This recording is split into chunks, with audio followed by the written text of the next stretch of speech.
Eu me chamo Marina, e por muito tempo acreditei que a minha história era comum demais para ser contada. Cresci em uma casa onde o silêncio dizia mais do que qualquer conversa, e onde perguntas nunca eram bem-vindas. Meu pai, Roberto, era admirado por todos fora de casa, mas dentro dela parecia sempre distante, frio, como alguém apenas cumprindo uma obrigação. Minha mãe, Helena, tentava compensar essa ausência, mas carregava nos olhos um peso que nunca soube explicar. Desde cedo aprendi a observar, a medir palavras e a ficar calada quando o clima mudava. Foi exatamente por isso que, naquele dia aparentemente comum, eu senti que algo estava errado. Não houve brigas nem anúncios dramáticos, apenas um silêncio mais pesado, um olhar diferente, e a sensação clara de que uma verdade antiga estava prestes a vir à tona.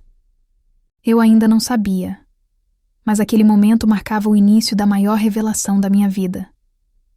Uma que explicaria anos de frieza, ausências e feridas que eu nunca consegui nomear. Temos novidade no canal. Venha ser um membro, seja um assinante e ajude nosso canal. Teremos emojis personalizados, shorts e vídeos em primeira mão, e membros terão prioridade na resposta dos seus comentários. E estamos preparando várias outras novidades. Agora vamos voltar à nossa história. Quando cheguei a São Paulo, eu não cheguei sonhando alto. Cheguei tentando não afundar. Dormi de favor. Trabalhei em tudo que apareceu. Aceitei humilhações que hoje eu sei que não deveria. Mas naquela época, eu só queria provar, mesmo que para ninguém, que eu não era a pessoa que minha família dizia que eu era. Enquanto isso, a mentira de Renata seguia intacta. Uma história mal contada, distorcida de propósito, repetida tantas vezes que virou verdade dentro daquela casa. Diziam que eu tinha traído a confiança da família, que eu tinha passado por cima de valores, que eu não merecia mais o sobrenome que carregava. E o mais cruel não foi a expulsão em si, foi o silêncio que veio depois. Nenhuma ligação, nenhuma mensagem, nenhum "como você está?". Eu me formei sozinha, cresci sozinha, chorei sozinha. Construí uma carreira com esforço real, daqueles que não aparecem em fotos bonitas, e aprendi a confiar apenas em mim.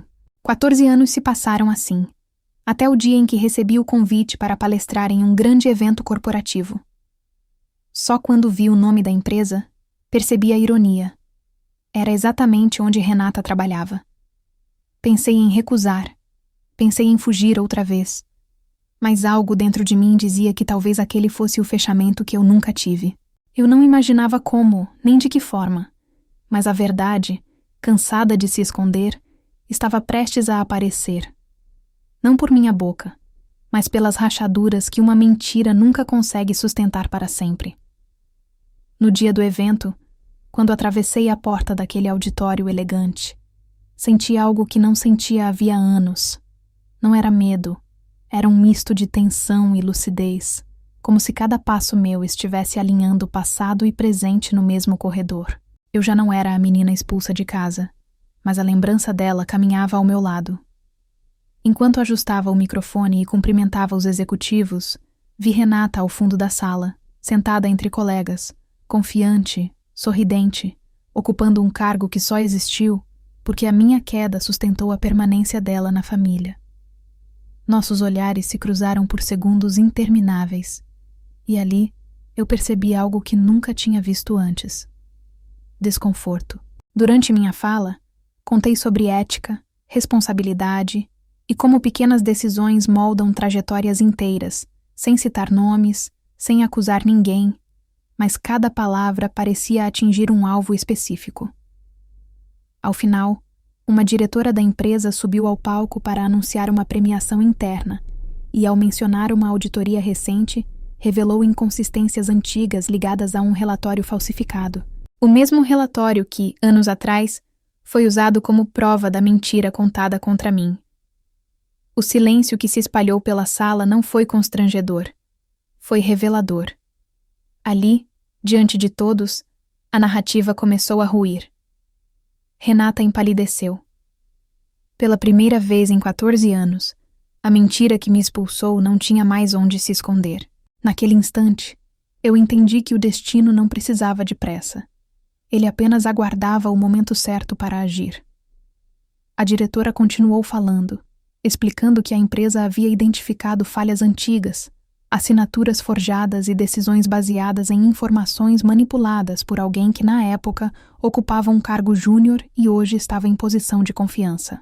Eu não precisei olhar para Renata para saber que cada palavra era um golpe silencioso.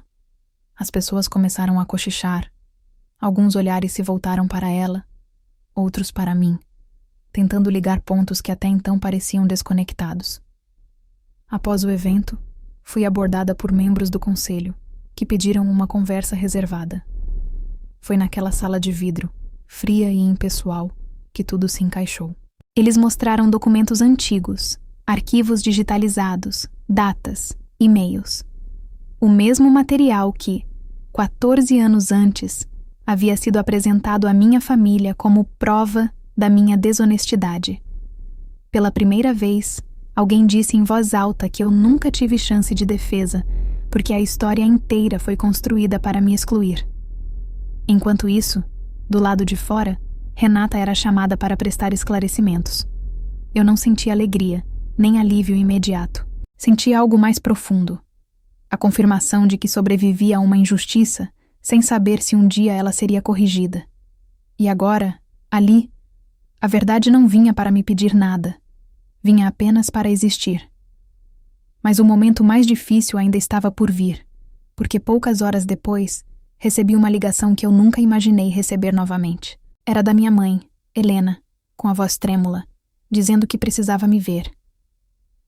14 anos depois, a família que me expulsou finalmente estava pronta para ouvir aquilo que nunca quis escutar. Quando entrei novamente naquela casa, 14 anos depois, nada parecia exatamente igual, mas tudo parecia familiar demais. O mesmo corredor estreito, o mesmo cheiro de limpeza misturado com o passado, os mesmos móveis que testemunharam o dia em que fui expulsa sem direito à defesa. Minha mãe, Helena, estava sentada no sofá, envelhecida pelo tempo e pelo silêncio que ela mesma ajudou a sustentar. Meu pai, Carlos, permanecia em pé, braços cruzados, com o olhar pesado de quem sempre preferiu acreditar na versão mais conveniente. Renata chegou por último. Diferente da mulher confiante do auditório, ela entrou cabisbaixa, sem maquiagem, sem postura, sem discurso pronto. Ninguém sabia por onde começar, porque não era apenas uma conversa, era um acerto de contas acumulado por 14 anos. Foi minha mãe quem quebrou o silêncio, perguntando se tudo aquilo que tinham descoberto era verdade. Eu respirei fundo, não para acusar, mas para finalmente contar a minha versão sem ser interrompida. Relatei cada detalhe daquele dia, como fui confrontada sem provas reais, como ninguém quis me ouvir, como fui colocada para fora com uma mala e um rótulo que não me pertencia. Enquanto eu falava, Renata começou a chorar. Mas não era arrependimento. Era medo de não conseguir mais sustentar a própria mentira. Foi então que ela falou.